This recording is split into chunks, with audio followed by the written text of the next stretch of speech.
Mainit na balita, sa unang pagkakataon, isinagawa ang pag-livestream sa pagdinig ng Independent Commission for Infrastructure o ICI.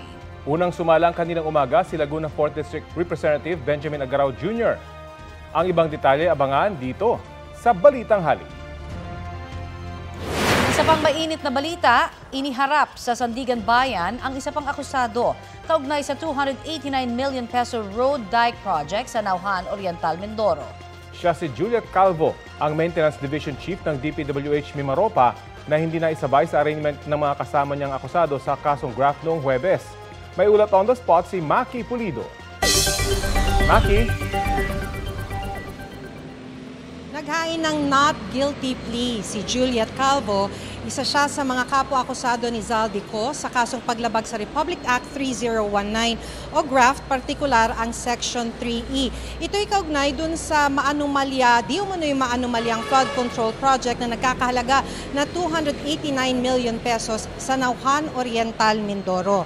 Si Calvo, ang dating Chief ng Maintenance Division ng DPWH sa Mimaropa, nabasahan na ng sakdal ang 8 iba pang mga arestadong akusado sa kasong graft noong nakaraang linggo. Hindi na isama dito si Calvo dahil hindi nakapag-issue ng produce order ang 5th Division para idala ng BJMP si Calvo sa Sandigan Bayan. Hindi raw kasi nasabihan ang korte na nakadetain na si Calvo dahil sa kasong malversation. Nang maaresto kasi yung mga akusado, tanging si Calvo lamang ang hindi kasali sa kinasuhan ng ombudsman sa non-bailable offense na malversation. Kaya nang maaresto, nakapagpiyansa pa si Calvo sa kasong graft at pansamantalang nakalaya. Nag-amend ng information ng ombudsman at sinali si Calvo kaya nakadetain na siya ngayon. Sa ngayon, 9 na DPWH officials pa lamang na co-accused ni Zaldico ang naihaharap dito sa Sandigan Bayan. Wala pa si Co at ang mga opisyal ng construction company na SunWest Inc. Sabi ng abogado ng mga akusado sa korte kanina, ang status ng mga akusadong taga DPWH ay suspended ng 6 na buwan batay sa order ng ombudsman. So, mamayang hapon, 1:30 ng hapon, ay arraignment naman sa 6th Division ng mga akusado para sa kaso naman na malversation. Actually, kaninang umaga pa nandito, naghihintay sa Sandigan Bayan ang 7 sa mga lalaking akusado sa malversation dahil maaga silang dinala sa Sandigan Bayan ng BJMP mula sa Quezon City Jail sa Payatas. Connie, Rafi? Maraming salamat, Maki Pulido.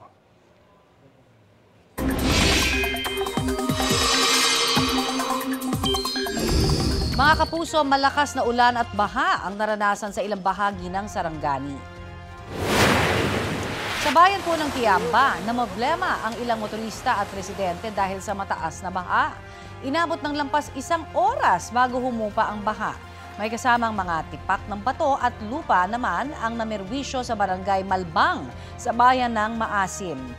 Nagkalat po ang mga bato at lupa sa kalsada. Nagpahirap yan sa biyahe ng ilang motorista. Nagsagawa na ng clearing operation. Ayon sa Pag-asa, Intertropical Convergence Zone o ITZZ ang nagpaulan sa Sarangani at ilang bahagi ng Mindanao. Mamayang gabi o bukas, sinasahang papasok sa Philippine Area of Responsibility ang binabantayang low pressure area sa Pacific Ocean. Namataan niya ng Pag-asa, mahigit 1,000 kilometro silangan ng southeastern Luzon. Mataas pa rin ang tsansa ng nasabing LPA na maging bagyo at tatawagin niya ng bagyong Wilma.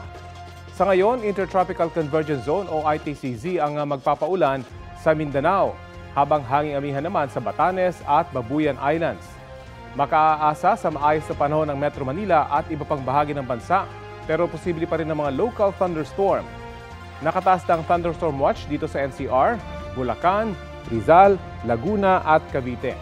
Maging alerto sa biglaang ulan na may pagkulog at pagkidlat. Tatagal ang thunderstorm watch hanggang alas 10 mamayang gabi. Nahulikam ang pananalasa ng buhawi sa Dumangas, Iloilo. Kuha ang video na yan sa Barangay Patlad. Sa video, nagliparan ang mga yero at iba pang debris ng isang bahay na kalaunan ay nawasak din. Tumagal daw ng 10 minuto ang pananalasa ng buhawi. Wala namang nasaktan. Ayon sa ilang residente, 3 iba pang bahay ang bahagyang nasira dahil sa buhawi. Sabi naman ng MDRRMO Dumangas, 2 buhawi at isang ipo-ipo ang nanalasa sa bayan ng mga oras na iyon. Sa Lapu-Lapu, Cebu naman, isang ipo-ipo o water spout ang namataan sa dagat. Nakuhanan yan mula sa isang gusali sa barangay Punta, Engaño. Kasunod ito ng naranasang malakas na pag-ulan sa lungsod. Ayon sa Pag-asa, nabubuo ang buhawi sa lupa at ipo-ipo naman sa dagat kapag may severe thunderstorm.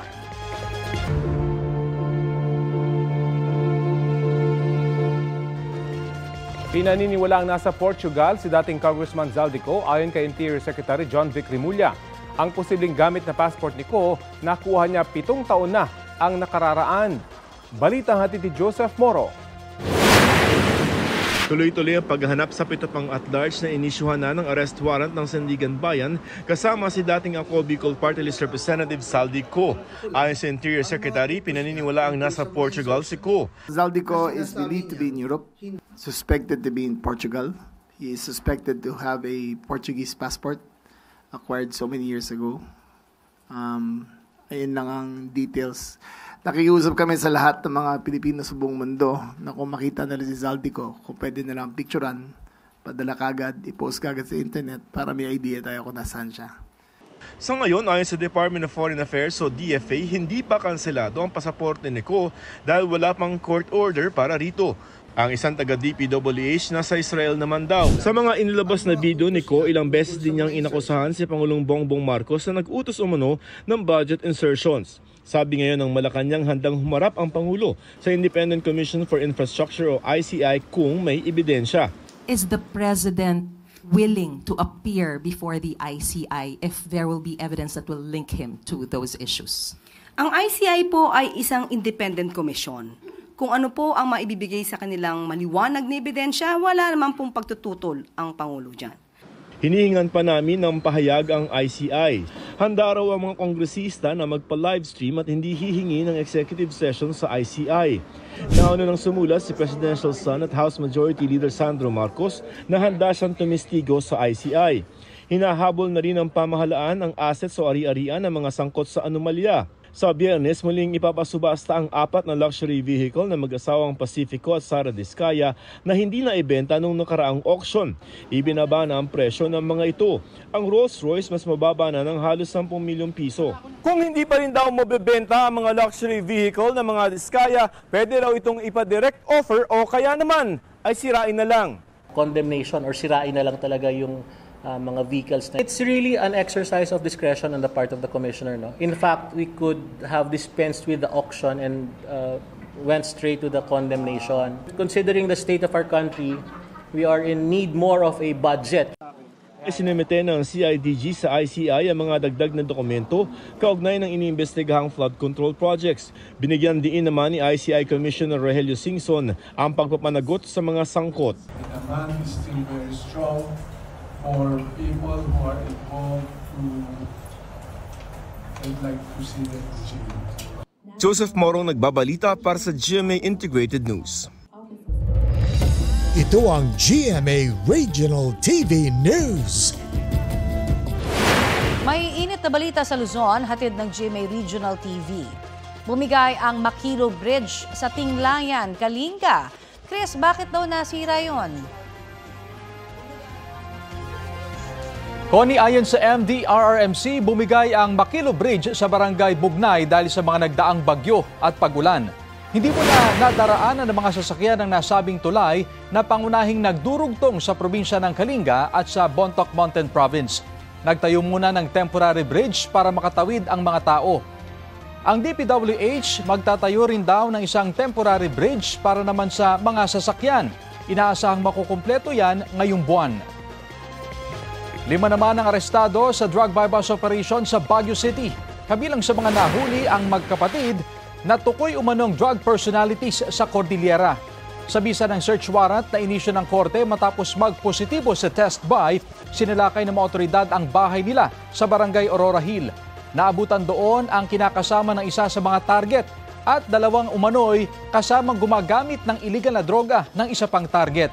Nakuha ang ilang sachet ng hinihinalang shabu na mahigit 120,000 pesos ang halaga at ilang drug paraphernalia. Sasampahan sila ng kaukulang reklamo. Ayon sa pulisya, nag-ugat ang operasyon sa sumbong ng ilang residente tungkol sa umano'y iligal na aktibidad ng magkapatid. Nakadetain na ang 5 na sinusubukan pang kunan ng pahayag. Sa ibang balita, patay ang isang rider sa Rodriguez, Rizal matapos tumama sa kasalubong na van at pumailalim sa sasakyan. Ang driver ng van ay ginit na nakapagpreno siya at aksidente ang nangyari. Balitang hatid ni EJ Gomez.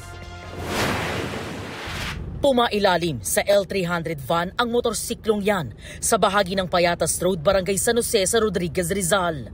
Sa pababa at pakurbang kalsadang ito nangyari ang insidente. Ayon sa pulisya, paakyat ang motorsiklo at kasalubong ang L300 van dito po sa kabilang linya ng kalsada. Itong biktima ay may iniwasang bato sa kanyang dadaanan na out of balance. Tapos sa kanyang pag-slide, tumama siya doon sa paparating na sasakyan sa kabilang linya. Dire-diretso, natumbok ni sasakyan yung motor. Sa pagkakatumbok, pumailalim. Walang malay pero may pulso pa raw ang biktima nang madatnan ng mga responders bago siya dalhin sa ospital at doon ideklarang dead on arrival. Aming pag-analisa doon sa iniwasan noong biktima ay maaring ito po ay nalaglag ng mga nagbabiyaheng mga truck. Inaresto ng pulisya ang 48 anyos na driver ng L300 van. Sabi niya, naghahanap sila ng kanyang biyenan ng bigas para sa kanilang negosyo nang mangyari ang insidente. Bali pababa po kami ma'am eh. Tapos bigla na lang pong pumasok doon sa ilalim ng sasakyan eh. Kapag preno naman po. Oo, tapos? Bali, ewan ko po kasi wala naman pong traffic yun. Baka na mapatawad nila po ako kasi naman po yun eh. Aksidente na naman po yun eh. Di naman sadya po eh. Nakaburol ang biktima sa kanilang tahanan sa Barangay San Jose. Ayon sa ama ng biktima, papasok sa trabaho ang kanyang anak na isang call center agent nang mangyari ang insidente. Sa custodial facility ng Rodriguez Municipal Police Station nakadetain ng driver. Naharap siya sa kasong reckless imprudence resulting in homicide and damage to property. EJ Gomez, nagbabalita para sa GMA Integrated News. Patay sa pamamaril ang isang lalaki sa Tondo, Maynila. Ang biktima, binaril ng umano'y binubuli niya na dating nakasama sa kulungan. Balita hatid ni Jomar Apresto. Duguan at nakahandusay ang isang lalaki nang abutan ng otoridad sa Esmeralda Street, Barangay 38 sa Tondo, Maynila, hating gabi nitong Lunes. Ang biktima, pinagbabaril ng isa pang lalaki. Ayon sa barangay, dumating sa lugar ang biktimang si alias Allen. Sinalubong umano siya ng gunman at pinaputukan. Nag-iikot daw ang ilang tauhan ng barangay doon nang makarinig ng sunod-sunod na putok ng baril. Nung dumating na kami roon, hindi siya gumagalaw. Ang sabi nung kaanak, humihinga pa raw, kaya hinayaan nilang may takbo sa ospital yun. Idineklarang dead on arrival sa ospital ang biktima. Sabi ng barangay, taga Bulacan ang biktima at bibisita lang sa bahay ng gunman. Hindi pa raw malinaw kung ano ang kanyang pakay roon. Napagalaman din ng barangay na ang biktima, sospek sa 2 insidente ng pamamaril sa Maynila. Kinumpirma ito ng nanay ng biktima. Opo, nagtatago po siya eh. Pero ang alam ko lang po yung isang insidente na nangyari nung Oktobre 15. Inamin po niya. Kadailanan po na yung kanyang motor ay kinuha po ng tao. Hindi raw niya alam kung bakit pumunta noong araw na yon ang kanyang anak sa bahay ng sospek. Dati raw magkakosa sa kulungan ng dalawa at kalalaya lang ng kanyang anak nitong Agosto na nakulong dahil sa kasong may kinalaman sa pagdadala ng hindi lisensyadong baril. Sinubukan namin puntahan ang bahay ng kinakasama ng sospek pero wala nang humarap sa amin. Patuloy ang hot pursuit operation ng pulisya para mahuli ang gunman. Jomer Apresto nagbabalita para sa GMA Integrated News. Magdaragdag ang MRT ng 3 set ng Dalian train na babiyahe para makatulong sa holiday rush. Target i-deploy ang mga ito simula sa araw ng Pasko, December 25. Ayon sa Department of Transportation, mahigit 1,100 pasahero ang capacity ng bawat train set na may 3 baguan. Mapapaikli daw nito ang inaasahang pila sa mga istasyon. Nitong Sabado, nag-test run na ang isang Dalian train. Sunod namang iinspeksyonin ang 2 iba pa. Suspendido ng 60 araw si Cavite 4th District Representative Kiko Barzaga matapos katigan ng Kamara ang rekomendasyon ng House Ethics Committee. Inanggap ni Barzaga ang desisyon ng mga kapwa niya kongresista. Ang mga dahilan ng pagsuspende kay Barzaga sa balitang hatid ni Darlene Kai. Kayo po na nakaupo, subukan nyo namang tumayo. At baka mamyaw-meow-meow. Good afternoon. Good afternoon, Kiko. Kumusta na yung kaso ni Tito Romualdez mo? Yung ano pala? Oh, ayaw sumagot. Ayaw sumagot, natatakot. Huwag ganyan, boss. Huwag ganyan. Nagalit na si Rep. Garin. Naging kontrobersyal si Cavite 4th District Representative Kiko Barzaga sa mga video na ito na siya mismo ang nag-post sa kanyang social media pages. Mga post din ni Barzaga ang basehan ng committee report ng House Ethics Committee na pinagtibay kahapon sa plenaryo. Inirekomenda ng komite na suspindihin si Barzaga dahil sa ilang social media post niya na umano'y malaswa, nakababasto sa ibang opisyal ng gobyerno at nagsusulong ng pagkakawatak-watak. 249 ang bumoto pabor, 5 ang hindi, 11 ang nag-abstain. Dahil dito, 60 araw suspendido si Barzaga dahil sa umano'y disorderly conduct o asal na hindi katanggap-tanggap para sa isang miyembro ng House of Representatives. Recommends the imposition of the penalty of 60 days suspension from office without the benefit of salaries and allowances. His actions reflected negatively upon the dignity, integrity, and reputation of the House of Representatives. Consequently, the committee finds Respondent Representative Kiko Barzaga of the 4th District of Cavite guilty of disorderly behavior. Nagugat ito sa ethics complaint na inihain ni House Deputy Speaker at Antipolo Representative Ronaldo Puno at iba pang kongresistang dating kasama ni Barzaga sa NUP o National Unity Party. Ayon sa komite, lumabag si Barzaga sa rules ng Kamara base sa Republic Act 6713 o Code of Conduct and Ethical Standards for Public Officials and Employees. Binigyan daw ng komite si Barzaga ng sapat na pagkakataong tumugon at ipagtanggol ang kanyang sarili sa mga pagdinig ng komite. Pero ayaw nilang makipagtulungan ni Barzaga. Hindi sumipot si Barzaga sa unang pagdinig ng komite dahil abala raw siya sa paglalaro ng video games noong gabi bago ang pagdinig. Bago pagbotohan ng committee report sa plenaryo, nagbigay ng pahayag si Barzaga. I wholeheartedly accept the decision of the committee, but I maintain my stance that President Marcos must be held accountable for his crimes. Whatever punishment may fall upon me and others who stand against this president who has lost his constitutional mandate of serving the people is inconsequential in relation to the amounts of lives and futures that will be saved when President Marcos leaves Malacanang. Pero namatay ang kanyang mikropono. I would also like to put on record, Mr. Speaker, that the respondent has been given an opportunity to explain his defense at the proper forum and we have accorded him that. Sinubukan ni Navotas Representative Toby Tiangco na magtanong tungkol sa committee report pero hindi na siya pinahintulutan. Mr. Speaker, the honorable sponsor was willing to yield to a few questions. Mr. Speaker, there's already a motion and pursuant to our rules, Rule 121, the period of voting can no longer be interrupted by any motion or issue. Mr. Speaker, the voting hasn't started yet, Mr. Speaker. Mr. Speaker, I do not hear the chairman yielding to any more questions. So after the 27 pages of the committee report, Mr. Speaker, Honorable Tiangco, let's allow the members to decide on a question of discipline. If they agree, they will vote yes. If they do not agree, they will vote no. So let's hear the members and call the roll of members.